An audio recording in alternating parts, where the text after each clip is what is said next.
Right, next up is Sara Mason.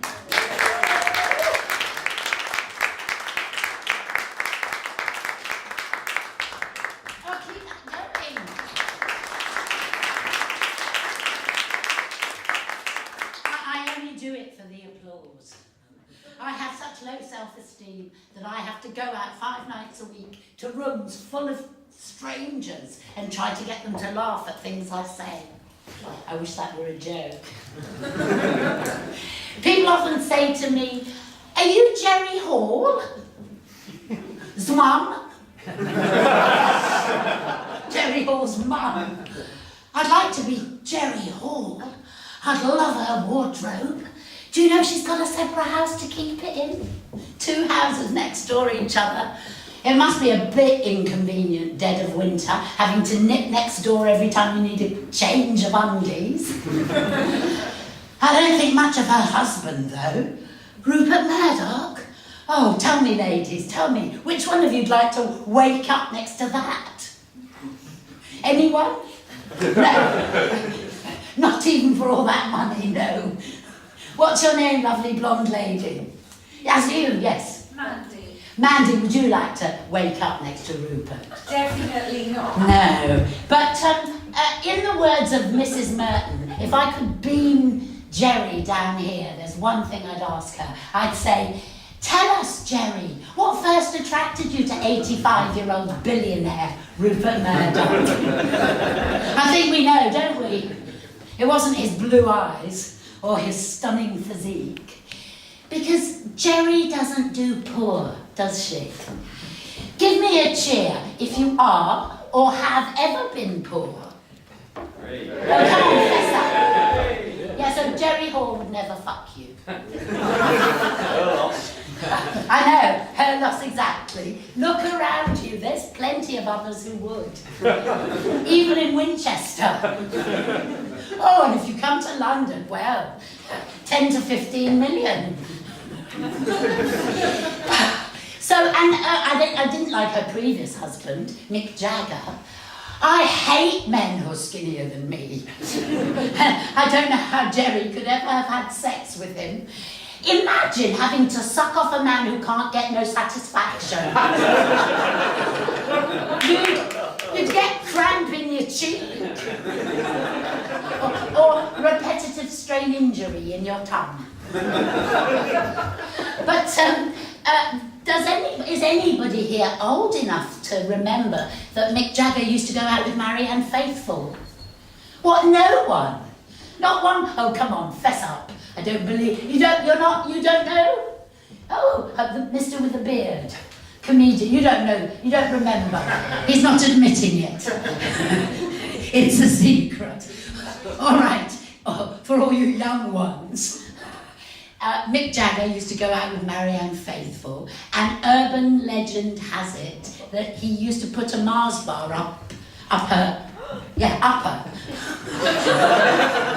And that then he used to chew or lick it out. Oh, cringe, eh? It was a Mars bar, it wasn't a Snickers or a marathon, but it gives a whole new meaning to a Mars a day helps you work, rest or play. But Jerry Hall was too classy for that. She insisted on a box of black magic. And Mick was stoned, so he forgot. But she sent him out in the middle of the night to the all-night petrol station, and confused, he came back with a box of dairy milk. But he tricked her into believing it was black magic. And that is where he got the inspiration for his song, Paint It Black. So now, give me a cheer if you're happy about the Brexit. Not one, oh, someone cheered? Well, go on, cheer if you want to. No one, not one. Okay, now give me a cheer if you'd rather not see the pound dropping daily. Hooray! Yeah, but the good news is the Mexican peso's doing quite well. It's 3rd best performing currency in the world. I think that must be because of all those rapists and drug dealers in Mexico who are going to build Trump's beautiful big wall, isn't it? Yeah. And, oh, let's not even talk about Trump. We have our own problems.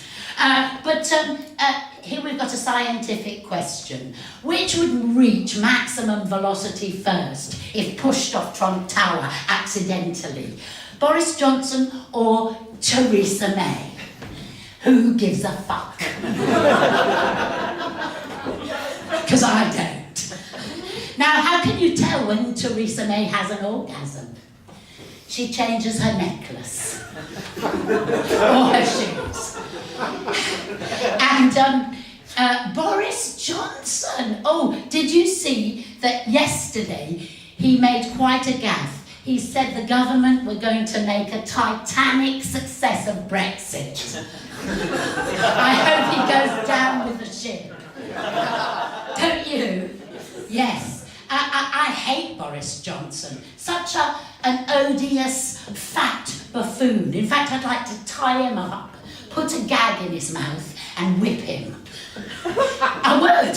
And then I'd charge him for the privilege. Because he'd probably enjoy it. And then I'd get the biggest strap-on I could find. And I'd use it on him. Because he deserves it. Totally. In fact, I think this whole room, we should gang rape Boris Johnson. With that strap-on, don't you? Definitely. He so deserves it. And then after his bottom's all sore and his dignity's on the floor, then he can see how we feel. Having been raped by Boris and all the rest of his fucking cronies. I'm angry. Can you tell? Yeah. I'm angry. So, how can you tell when Michael Gove tells the truth? I don't know. I've never seen him tell the truth. And how can you tell when Liam Fox has an orgasm? I'm afraid he can't possibly have one until after Theresa May triggers Article 50. Bastard. Who do you think is nicer, Hillary Clinton or Theresa? Hillary is. At least we know she's had sex once. She has a child. But Theresa, I don't think she can have sex because she's diabetic. Type 2. That's what she tells her husband anyway. We have a doctor or two in the house, don't we? Don't we? Has he gone? We might have one. I think that she told Philip she can't have sex because her blood sugar might drop and then she'd need something sweet. And I don't think that's Philip. At all. But Theresa May's version of foreplay is probably, Philip, shall I raise VAT? Would you like to watch me? I'm going to leave it on that. I'm going to leave it on that unless you want me to go back to the knob jokes. One knob joke then. My favourite sexual position is facing Harrods. With my arse towards Marks and Spencer's. Thank you. You've been awesome and I've been Sarah. So, Mason, everyone.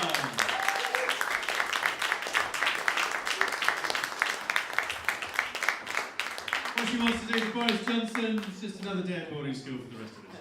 Right. Just turn me on. See me later. It's not rape.